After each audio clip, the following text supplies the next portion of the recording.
Okay, so we put the car in drive. You've got the parking switch over here. Press that.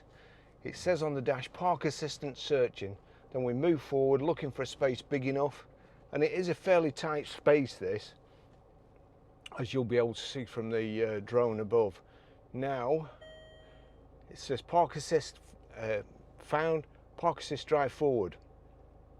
Hopefully not too far. There you go, park assist stop. Select reverse. And here we go. I'll try and keep out of the way here. And as I say, it is a tight spot.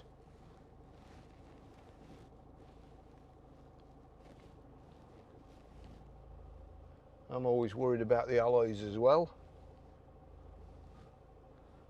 So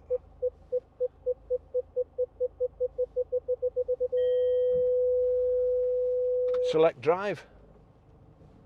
And all you have to do is just cover the brake. That's it. Perfect.